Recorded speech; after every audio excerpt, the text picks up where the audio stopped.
Hello friends, Kaiser at home में आपका स्वागत है। फ्रेंड्स, आज हम बात करेंगे मेंस वार्डरोब ऑर्गेनाइजेशन के बारे में। और ये ऑर्गेनाइजेशन हम 3 इजी स्टेप्स में करेंगे। सबसे पहला स्टेप है डिक्लटरिंग। डिक्लटरिंग का मतलब ये है कि जो भी कपड़े आपके काम में नहीं आते हैं, साइज़ में छोटे हो गए हैं या पुराने हो गए हैं या ऑफ सीज़न है, उन सबको आपने अपने वार्डरोब से हटा देना है। इसका फ़ायदा ये होगा कि आपको कम कपड़े अरेंज करने पड़ेंगे, वार्डरोब खुला खुला सा रहेगा और आपके लिए काम आसान हो जाएगा। तो पहला स्टेप हमेशा याद रखिए, डिक्लटरिंग। तो ये हमारा डिक्लटरिंग पाइल है।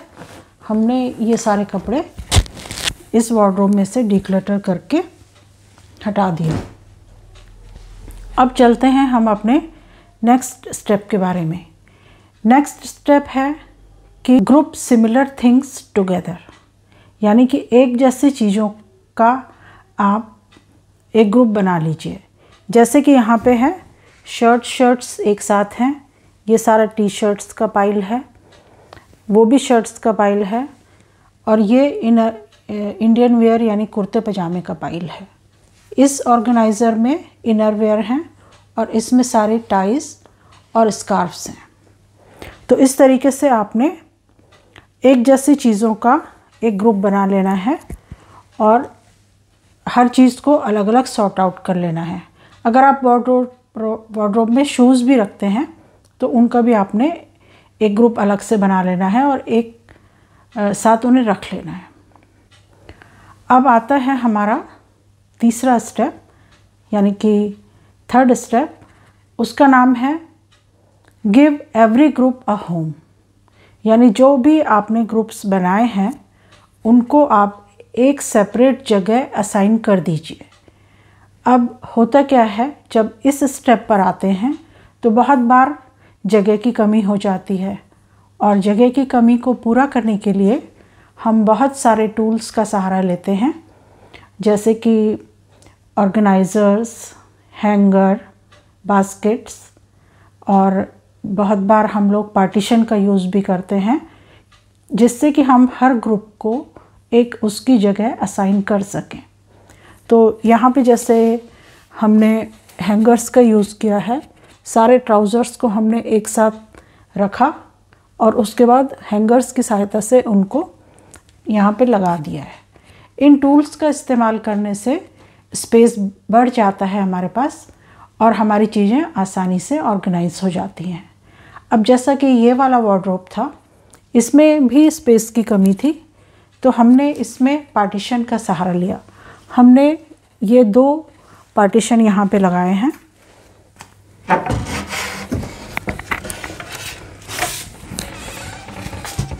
ये इस तरीके से हमने पार्टीशन लगवाए।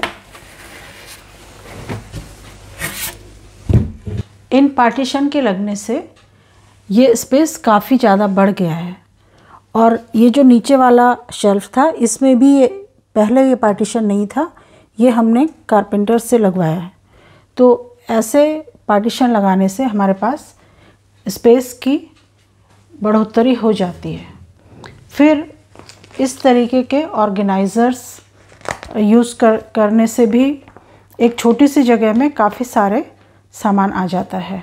इनर वेयर क्योंकि इधर उधर बड़े कपड़ों के बीच में गुम हो जाते हैं, तो इसलिए उनके लिए ऑर्गेनाइज़र्स की ज़रूरत पड़ती है। इसी तरीके से टाइज़ हैं या स्कार्फ्स हैं, वो भी बड़े बड़े कपड़ों के बीच में अक्सर नहीं मिलते या उन्हें ढूंढने में परेशानी होती है, तो हम उन्हें इस तरीके के ऑर्गेनाइज़र्स में लगा सकते हैं। अब हमारा स्पेस का प्रॉब्लम सॉल्व हो गया। तो अब हमें हर ग्रुप को एक पर्टिकुलर जगह असाइन कर देनी चाहिए। जैसे कि ये शर्ट्स हैं, इन सारे शर्ट्स को हम एक शेल्फ में लगा देंगे। अगर चाहें तो आप उससे पहले एक लाइनिंग भी लगा सकते हैं इस तरह से।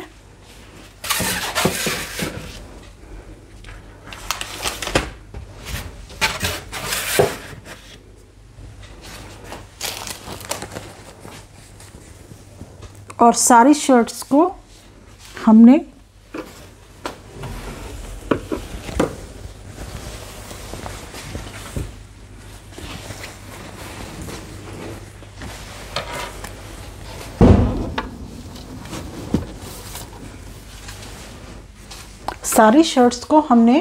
एक शेल्फ में अरेंज कर दिया।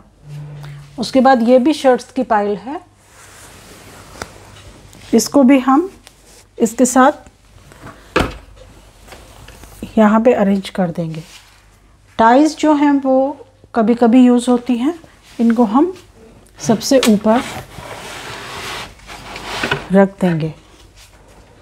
अगर आपके पास छाता या इस तरह की कोई चीज़ है तो उससे भी आप सबसे ऊपर रख दें। इसके बाद इंडियन कुर्ते पजामे, इंडियन वेयर यानी कुर्ते पजामे का नंबर आता है, इनको हम एक शेल्फ में अरेंज करेंगे।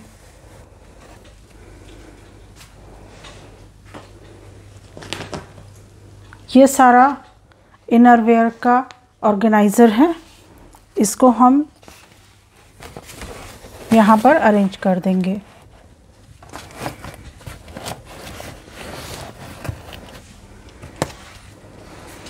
अब बची हमारे पास टी शर्ट्स की पाइल। टी शर्ट्स की पाइल को हम इस वाली शेल्फ में अरेंज करेंगे।